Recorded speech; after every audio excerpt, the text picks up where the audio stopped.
जय गुरुदेव। परम पूज्य स्वामी जी महाराज, आप सभी प्रेमी सत्संगी भाई बहनों, आप सब लोग इस चैनल के माध्यम से सत्संग के जो भी वचन आप लोग सुन रहे हो,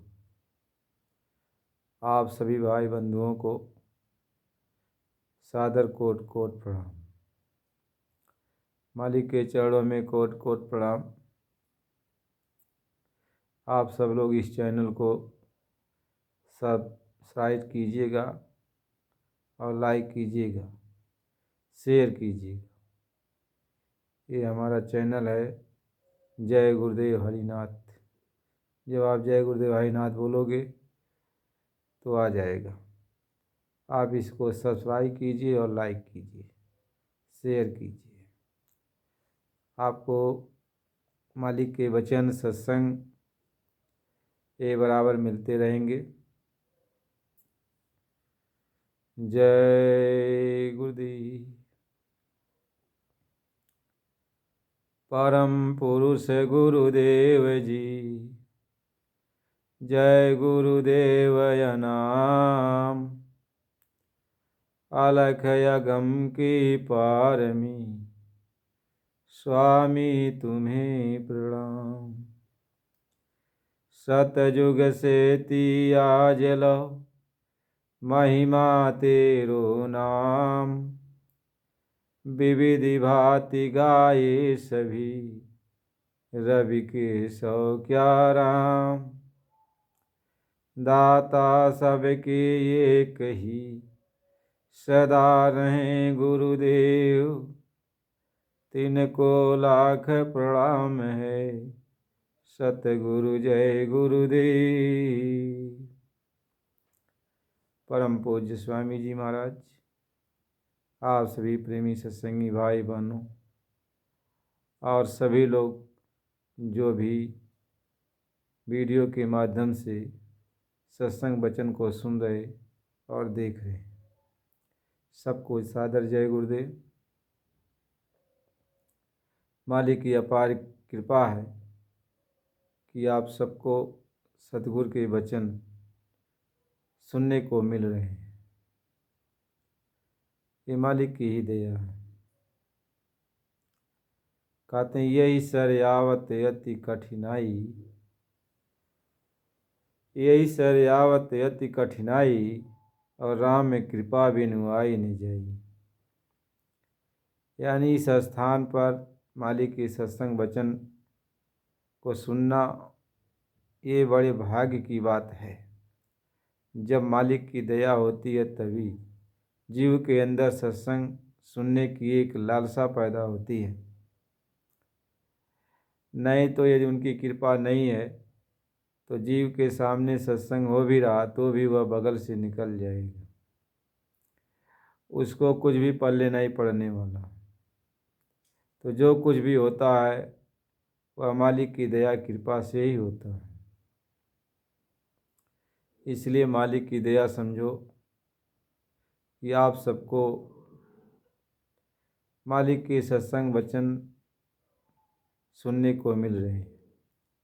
यह आत्मा परमात्मा का संदेश है। ये आत्मा के लिए और परमात्मा के लिए कि परमात्मा क्या है, आत्मा क्या है, परमात्मा से आत्मा कैसे बिछुड़ी, कैसे परमात्मा में आत्मा मिलेगी। ये सत्संग के माध्यम से जीवों को समझाया जाता है ताकि जीव को समझ में आ जाए और वह भी अपनी आत्मा को जागृत करने के लिए कोई न कोई जुक्ति लगावे कि कौन सी जुक्ति लगाएं कि हमारी आत्मा जागे और अपने परमात्मा से भेंट करे। तो सत्संग इसीलिए दिया जाता है कि शौक और प्यार अंदर पैदा हो जाए। जब तक शौक और प्यार नहीं पैदा होगा यह जीव अपने घर जाने के बारे में या जाने की कभी तैयारी ही नहीं करेगा, कभी सोचेगा ही नहीं। लेकिन जब शौक पैदा हो जाता है तो यह जीव अपने घर चलने की तैयारी करता है। और शौक इसीलिए सत्संग के माध्यम से ही जीवों के अंदर ये शौक पैदा होता है। जब सत्संग सुनते हैं तो धीरे धीरे शौक और प्यार पैदा होता है, जिज्ञासा आती है, मालिक से मिलने की एक तड़प पैदा होती है। तो सत्संग है, तो सत्संग ये छोटी मोटी बात नहीं है, ये बहुत बड़ी बात है। एक बार विश्वामित्र जी के आश्रम में वशिष्ठ मुनि चले गए। तो आओ भगत विश्वामित्र जी ने उनकी बहुत किया, और जब वो विदाई उनकी होने को हुई वशिष्ठ जी की, तो विश्वामित्र ने अपने 60,000 वर्ष की तपस्या उनको दान में दे दिया। संजोग ऐसा बना, कुछ समय के बाद विश्वामित्र भी वशिष्ठ जी के आश्रम में चले गए। वशिष्ठ जी ने भी उनकी सेवा याव भगति की, और जब विश्वामित्र जी चलने लगे तो वशिष्ठ जी उनको 1 घंटा सत्संग सुना दिया और कहा, 1 घंटे सत्संग का जो फल है ये मैं आपको दे रहा हूँ। अब विश्वामित्र जी नाराज हो गए, कहें कि आप हमारे यहाँ आए थे तो हम 60,000 वर्ष की तपस्या का फल आपको दी, और आपके यहाँ हम आए तो आप 1 घंटा सत्संग सुनाने का फल दे दिए। तो आपने मेरे साथ नाइंसाफ़ी की है। वशिष्ठ जी कहें कि देखो, ये जो सत्संग का फल है ये बहुत ऊंचा है। वशिष्ठ जी कहते थे ये बहुत ऊंचा है, और विश्वामित्र जी कहते नहीं, हमने जो तपस्या का फल दिया वो ऊंचा है। तो आपस में दोनों लोगों में बातचीत होने लगी, और दोनों लोग आंतरिक योग साधना करते थे। ब्रह्मा जी के पास चले गए, तो ब्रह्मा जी ने कहा इसका निराकरण मैं नहीं कर पाऊंगा। तो विष्णु जी के पास गए, तो वो भी कहें इसका निराकरण मैं नहीं कर पाऊंगा।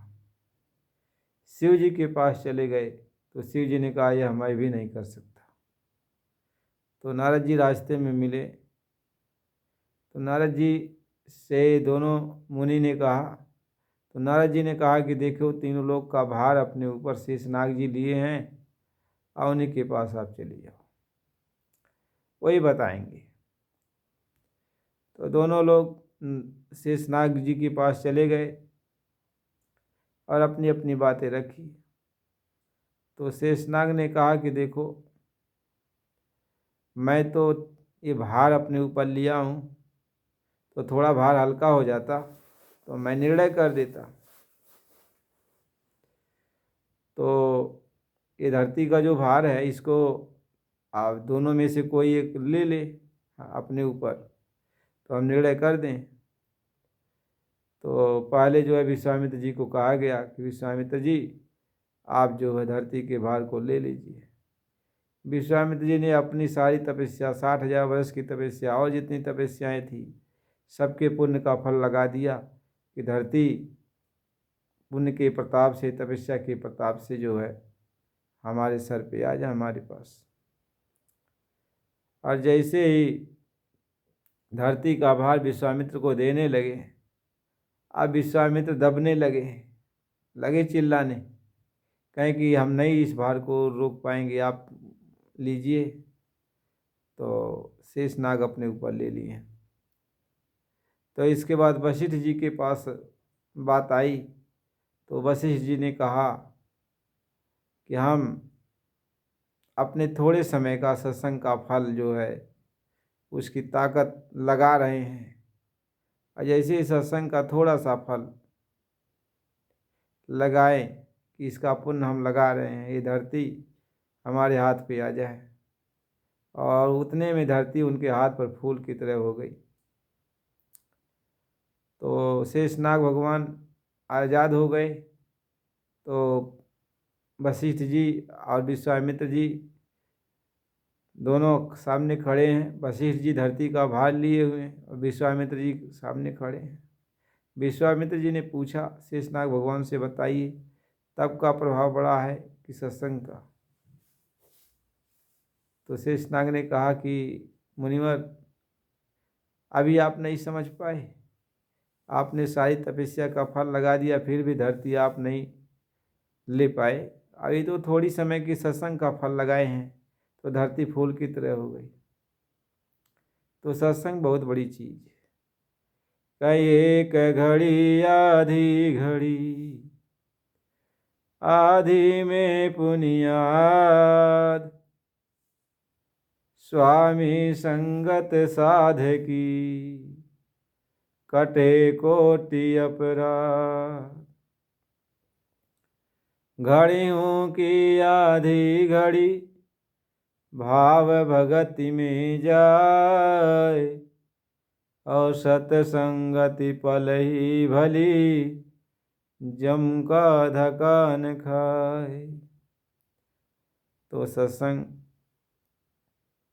की महिमा बहुत अपार है। यदि सत्संग मिल जाए तो सारे काम बन जाते हैं। महात्मा ये समझाते हैं, इसलिए सत्संग सुनना चाहिए। जब आप सत्संग सुनते रहोगे तब आपके ऊपर मन बुद्धि चित्त अहंकार के ऊपर जो मैल है तभी साफ होगी। कहते हैं अतिशय रगड़ करे जो कोई, आनल प्रगट चंदन से हुई। जब बार बार आप सत्संग सुनोगे, रगड़ मचाओगे, जहाँ भी सत्संग होगा तुम सुनोगे जाओगे, तो धीरे धीरे तुम्हारे अंदर जो मैल है वो साफ हो जाएगी और आपकी आत्मा और मन ही जाग जाएंगे। कहीं प्रबल विद्या का परिवारा, प्रबल विद्या का परिवारा। कहते हैं अविद्या का बहुत बड़ा वही परिवार है। और जब सत्संग मिलेगा तो सब मिट जाएगा, अविद्या ज्ञान चला जाएगा।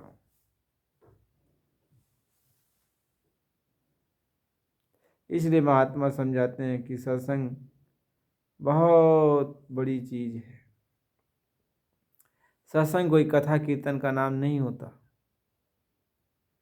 सत्संग महात्माओं का साथ हो जाए, क्योंकि महात्मा सत्य स्वरूप होते हैं, वो सत्य होते हैं, ईश्वर होते हैं, उनके ईश्वर के वो निज रूप होते हैं। इसलिए उनको महात्माओं का और भगवान का एक ही दर्जा दिया गया कि भगवान महात्मा के रूप होते हैं, महात्मा भगवान के रूप होते हैं। इसलिए संत के दर्शन से भगवान का दर्शन हो जाता है। आप संतों का साथ हो जाए तो भगवान का साथ, ये उसी को सत्संग कहते। अब भगवान का साथ हो गया तो भगवान कुछ कहेगा, संत कुछ कहेंगे, और उसको सुनने से आपके कर्मों की मैल साफ हो जाती है। प्रबल विद्या का परिवारा, मोह निशा तम मिटाया पारा। तो ये सब खत्म हो जाते हैं जब सत्संग मिलता है तब। कहते हैं सत्संग मिलना इतना आसान नहीं है। जब यह भी मालिक की कृपा होती है, दया होती है, तभी सत्संग मिलता है, नहीं तो सत्संग इतना आसान नहीं है। हम सोचते हैं हम सत्संग सुन लेंगे, सत्संग नहीं। ये तो उनकी कृपा है कि आपको सत्संग मिलता है, और जब कृपा हट गई तो सत्संग कहीं नहीं पाओगे। इसलिए जो भी समय मिलता है सत्संग वचन सुनने के लिए तो सुनना चाहिए। इससे आत्मा का कल्याण होगा, आत्म जागृत पैदा होगी। महात्मा समझाते हैं कि चलो रे मन गंगा जमुना तीर,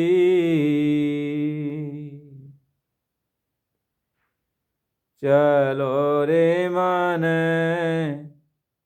गंगा जमुना तीर। गंगा जमुना निर्मल पानी, शीतल होत शरीर। चलो रे मन गंगा जमुना तीर। ऐ मन, जहाँ पर भी संतों का समागम होता है वहाँ पर चलो। वही गंगा जमुना है, वही तुम्हारी मैल को साफ करेंगे। इसलिए जहाँ पर भी सुनो कि यहाँ सत्संग की गंगा बह रही, वहाँ चले जाओ। कहते बंसी बजावत गावत कीन्हो, संग लियो रे बलबीर। चलो रे मन गंगा जमुना तीर। कहते खुशहाली से चलो, बंसी बजाते हुए चलो, यानी खुशहाली से चलो, मालिक का गुणगान करते हुए चलो और मालिक का बल अपने अंदर रखो, उनका नाम जाप करते हुए चलो। बंसी बजावत गावत कीन्हो, संग लियो रे बलबीर। चलो रे मन गंगा जमुना तीर। तो आप गंगा जमुना तीर चलो, संतों महात्माओं के पास चलो। महात्मा इस बात को समझाते हैं कि मीरा की प्रभु गिरधर नागर, चरण कमल परसी। कहते हैं चलो उनके चरण कमलों पर अपने मत्था को रख दो, सारे बोझ को उतार दो, वो तुम्हारे सारे बोझ को उतार देंगे, तुम्हें साफ सुथरा बना देंगे, निर्मल बना देंगे।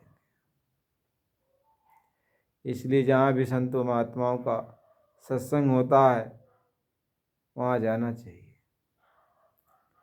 कह संत दरस को जब चले, तो ये अटकावे जान, मात पिता सुत स्त्री ये 84 जान। कहते संत के दर्शन के लिए तू जान ले, यदि माता पिता परिवार भाई बंधु सगे संबंधी कोई तुम्हें रोकता है तो जान ले तुम्हें जो है अच्छे कामों से रोक कर तुम्हें नरकों की तरफ ले जाते हैं। कहीं न अटकावे ना रहे, और संत मिलन को जाए, और जो वे सूली सजा काटे ऊँटरी जाए। कहते महात्माओं की संगत जहाँ होती है तुम्हें जाना चाहिए। यदि ये रोकते हैं तो अभी रुको मत, चले जाओ, क्योंकि यदि कोई बहुत बड़ी बात होने वाली है तो अभी वह बगल से निकल जाएगी, उसमें तुम्हारा बचाव हो जाएगा। महात्माओं की संगत का असर होता है। और यदि नहीं गए, माता पिता या किसी के कहने पर रुक गए, लोक लाज में, लिहाज शर्म में, तो जो कुछ भी यदि कोई बात होनी है तो रुक होकर ही रहेगी, उसमें कोई फेरबदल हो ही नहीं सकता। फेरबदल तो तभी हो सकता है थोड़ा बहुत जब आप महात्माओं की संगत करोगे, क्योंकि महात्माओं के पास वो अधिकार है और किसी के पास नहीं। ब्रह्मा जी भी कहते हैं कि मैंने जो लिख दिया उसको बदलने का अधिकार तो मेरे पास भी नहीं। कहीं कर्म करी माँ लिखी रहा, अब कुछ लिखा न हो, मासा घटे न तिल बढ़े, जो सिर फोड़े को। कहते जो करीमा ब्रह्मा जी ने जो लिख दिया उससे रत्ती भर न घटा सकते हो न बढ़ा सकते हो। लेकिन जब महात्माओं की संगत आपको मिलेगी तो महात्माओं को पामर होता है कि यदि आप ऊपर खुश हो गए तो आपके नसीब में यदि बुरा कोई चीज़ है तो उसको बदल देते हैं, बदल सकते हैं। इसलिए संत की महिमा बड़ी अपरंपार है, बहुत अपरंपार है। इसलिए महात्मा ये समझाते हैं कि मुड़ के मुड़ाए से और कौन नर तर है, और भेड़वा न तरे जे कर बाल सरासर है। ये नहीं है कि मुड़ मुड़ा कर सन्यासी बन गया तो लोग कहेंगे पहुंचा हुआ महात्मा, कहाँ ऐसा नहीं। भेड़ तो उनके लिए लोग उसका पूरा बाल ही काट डालते हैं, लेकिन वो पार थोड़ी हो जाता है। कहते मुड़ के मुड़ाई से कौन नर तर है, और भेड़वा न तरे जे कर बाल सरासर है। कहते कंठी के बधाई से और कौन नर तर है, और बैला न तरे जे करे गाले में हर है। पहले के युग समय में बैलों को हमेशा उसके गले में हर जुआठा रख करके उसको जोता जाता था। कहते हैं कंठी के बधाने से कोई पार नहीं हो सकता जब तक उसका जो गुरु है वह पूरा पहुंचा हुआ न हो, पार आने जाने वाला न हो। जब तक वो पार आने जाने वाला होगा तभी आपको पहुंचा सकता है, नहीं तो अधूरा अपने भी डूबेगा और अपने शिष्यों को ले डूब मरेगा।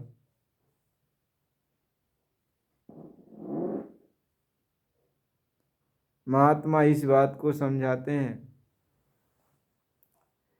इसलिए वो समझाते हैं कि ऐसे लोगों को ये न समझो कि ये आपका कल्याण कर देंगे।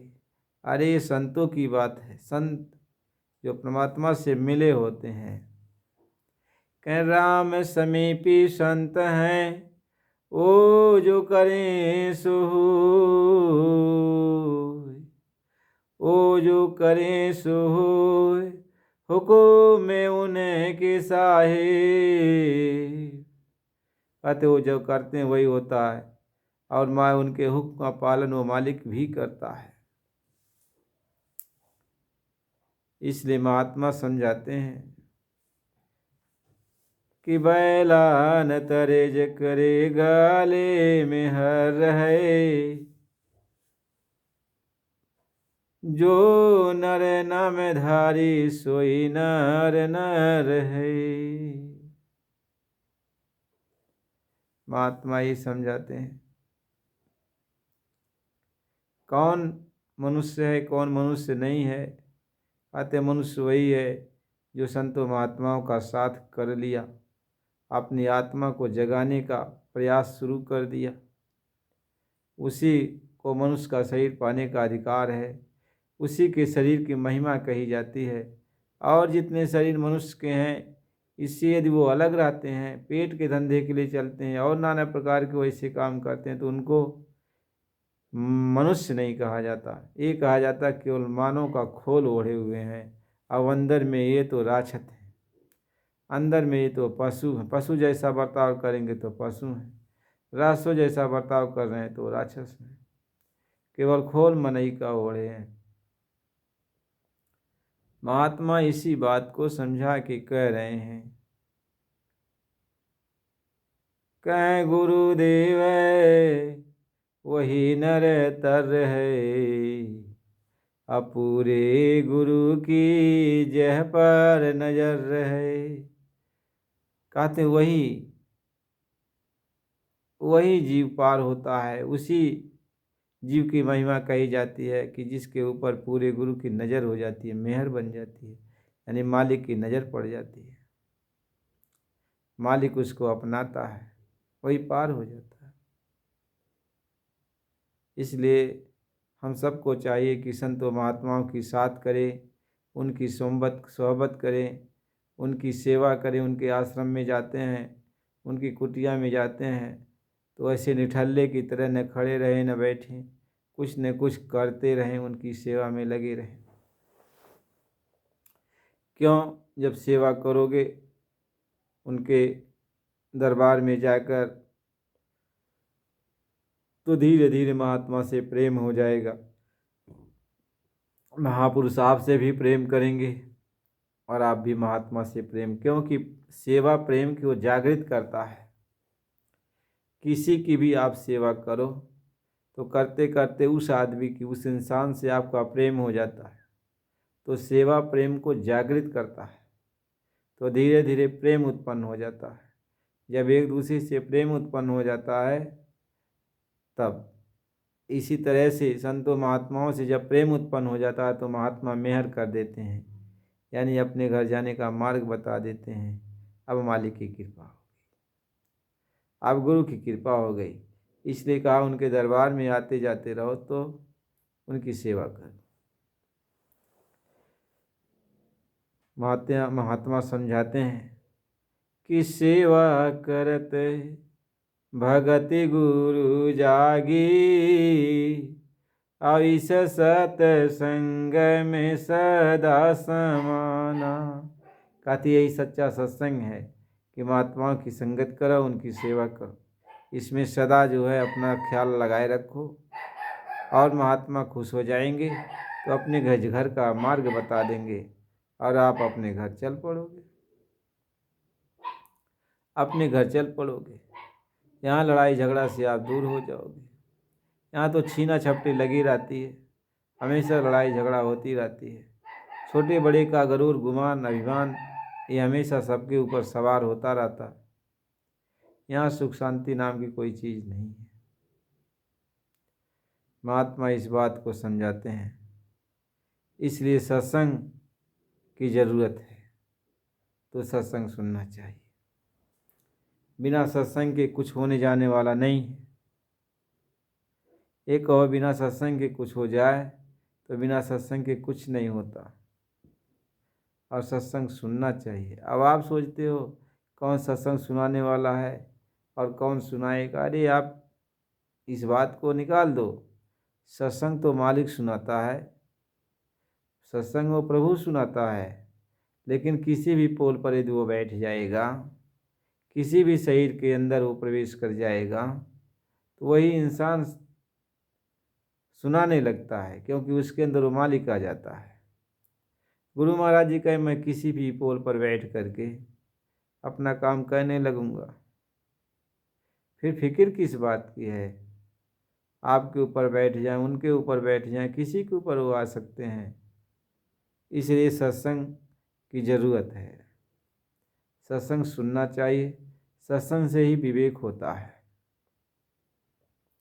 और सत्संग नहीं मिलेगा तो विवेक खत्म हो जाएगा, अच्छाई बुराई की पहचान खत्म हो जाएगी। महात्मा यही समझाते हैं, इसलिए प्रेम करना सीखो, और जब तक प्रेम नहीं होगा तब तक सत्संग अच्छा नहीं लगेगा।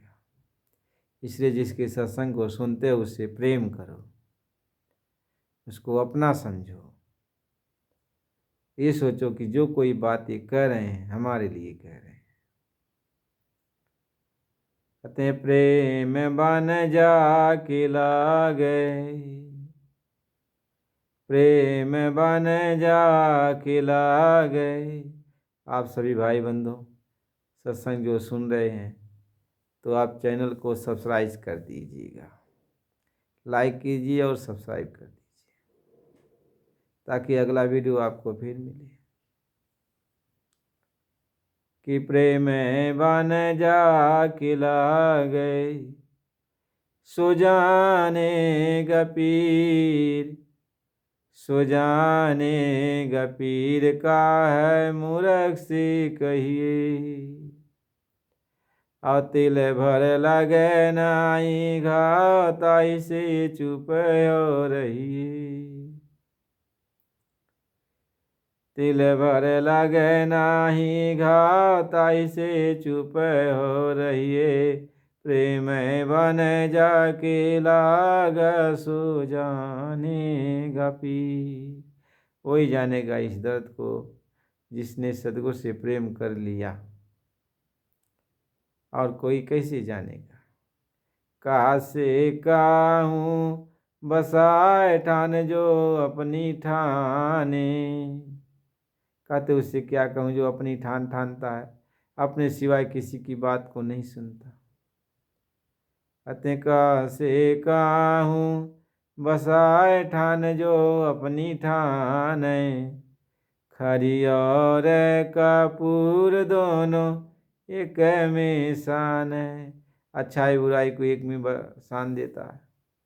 जैसे खरी कपूर एक में मिला दिया, कपूर का उसको महिमा का पता नहीं है, कपूर को भी खरी में डाल दिया। ऐसे ही महात्मा समझाते हैं, उसको अच्छाई बुराई का पता नहीं, अच्छाई क्या है बुराई क्या। सत्संग सुनता तब तो समझ में आता। कहते का से काहो बसाए ठान जो अपनी ठान। खरी और कपूर दोनों एक में शान।